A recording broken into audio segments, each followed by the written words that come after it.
Right, it's with great excitement that I present to you the latest iPad Pro, the M4 version from Apple. And yeah, so the M4 is the chip that's running it, and there is no other Apple device right now with that chip. It is the latest, greatest, most powerful chip Apple has to offer. So that means, even in your MacBook Pros and the Macs. Um, your Mini Max, none of those have the chip in yet. So the iPad Pro is the very first one, and boy oh boy, I could not believe when I set this up. I just copied everything across from the iPad Air that I reviewed last week, and it just happened like that. Like transferring across, it took a few minutes, but then once all the information was transferred across and the iPad was setting everything up, like it was seconds. Shung, shung, shung, apps installed, ready to go, logged in. I've never seen anything like it. It was like a religious experience. It looked fantastic as well, of course, because this screen is incredible, and I can't do it justice in a video, so I'm not going to, really bother showing you demonstrations of how things look on the screen because you're not going to get it because you aren't watching things, with the screen probably. So this is the new Ultra Retina XDR display. And what that means, what they've done there is they've used the magic of OLED, which is so a very nice TVs are often OLED panels, and what that means is you get an amazing experience with blacks. The blacks are what they call a true black experience because the diodes that are lighting up are turned off completely for the black. So there's no light passing through that part of the panel at all. So you get very, very good contrast, very sharp, and the black is super black. So that's a great viewing experience. The only limitation there is that often it doesn't get that bright, and so if you're in a bright room or you're outside or whatever, it's perhaps not the best display. And so how Apple have got around this is, and you've never seen a display like this, literally, because what they've done is they've taken two OLED panels and squashed them together to make this Ultra Retina XDR display. And so they've basically doubled the brightness of the display by doing that somehow magically. And so you can get up to 1600 nits of peak brightness on this panel. And, I sit in my sunny armchair in the lounge playing games, watching Dark Matter. And it looks absolutely incredible on this panel. Feels amazing. It's amazingly thin. So and light. This is the 13-inch panel. There's an 11-inch one which isn't quite as thin. Still very, very, very thin. But the larger panel, ironically, is even thinner. Apple says it's the thinnest device they've ever made. It's thinner than an iPhone.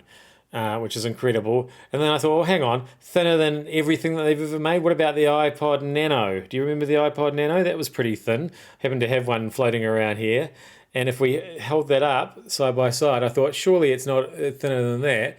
And yes, while the Nano does taper away at the edges, if you look carefully, you'll see that, oh no, if I hold it around that way, maybe you'll see that in the middle of the Nano, it actually does get thicker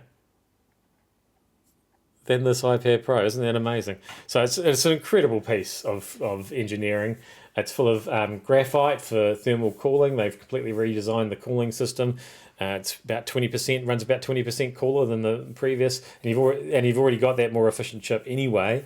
Even the Apple logo there is made from copper to help dissipate the heat even more.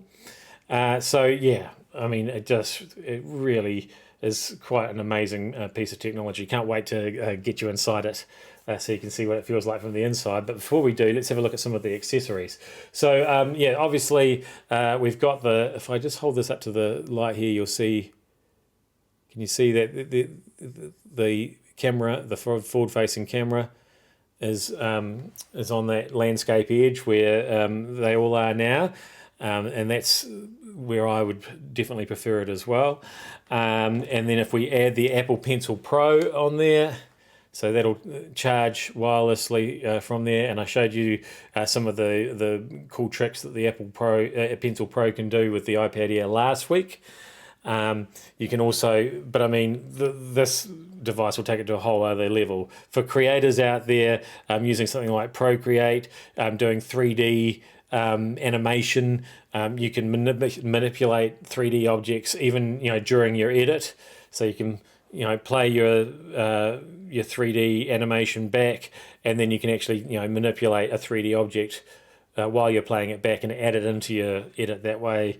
There's just I can't even imagine the stuff that you clever creators can do with the new squeeze functions and the barrel roll and stuff like that you can do with that the Apple Pencil. So it's pretty great. We've got the Folio, of course, cover. We've all seen this before, and like the iPad Air, they've redesigned it now so you can see that it's segmented not into equal parts, and that means that you can now stand it up at different angles, depending on how you want to watch it. And you will want to watch the screen. Believe you me, it's an amazing experience, and you've got the quadraphonic sound, a couple of speakers on each side there. The sound is really, really good. Amazing, like even the bass and explosions and stuff like that. When you're watching something, you really do get that whole sort of surround sound effect somehow. I don't know how they magic it out of something so thin and slim, but they do. It's it's really fun to watch. I mean, pair it with your AirPods, and you'll get an even more immersive sort of home cinema experience there with the spatial audio and all the rest of it. Now, my favourite accessory, of course, is the Magic Keyboard. So I don't want to drop this thing, of course, because it is worth quite a lot of money. So now this is all made from recycled aluminium here, as is the exterior cover of the iPad itself. And this is just an amazing accessory. Is it worth $700? I don't know about that.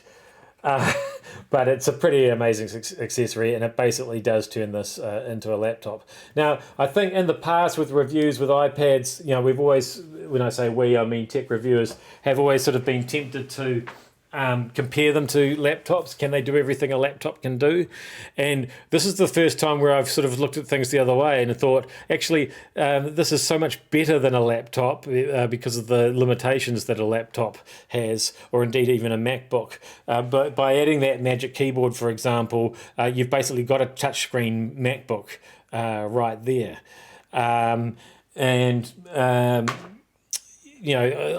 Things like even with the iPad OS, you can still use Stage Manager to have windows open, and then your other open apps down the side, so you can flick easily between them. I could just go on all day about what a great device this is. But let me take you inside the camera anyway, well, the front-facing camera, because I think you'll be very impressed with the experience there as well. Here we go. Okay, so here we are inside the iPad Pro with the M4 chip. And come on, you can't complain about this camera, the microphone array. I think you're seeing me and hearing me pretty well. You'd be happy with that, with any online meeting that you have to do. So no need for any sort of extra accessories to make that happen. What else can I tell you? Speaking of accessories, feel free to pair up your Bluetooth controller for your gaming experience. I want to just shoot some Space Zombies. Watch how fast this game installs once it downloads. Did you see that? No. It happened, like I was saying before, it happens just like that, and then you're away, and I'm shooting Space Zombies to my heart's content, and zombie dogs, in fact. This device here is the storage starts at 256 gig these days, which is I think it's the bare minimum you want for a Pro device.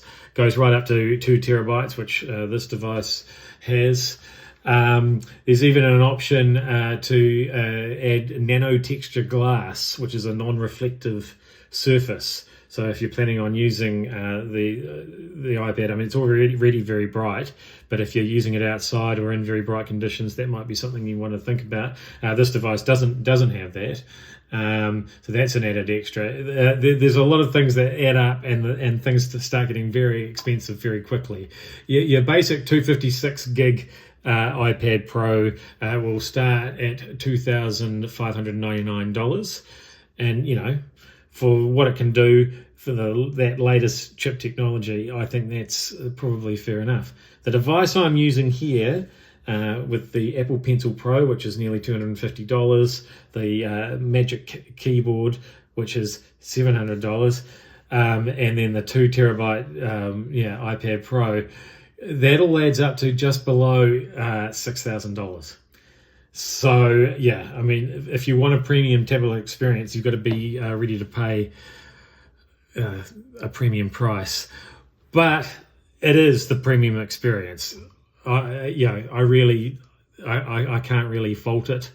Like I say, I've stopped thinking of it as, does it compare to a laptop? I'd say it's better than a laptop, and it's better than a tablet.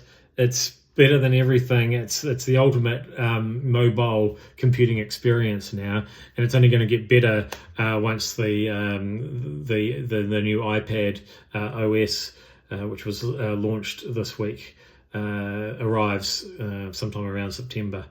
So yeah, I mean, what more can I say? I could go on and on and on, but yeah, the new iPad Pro is undoubtedly the tablet to beat.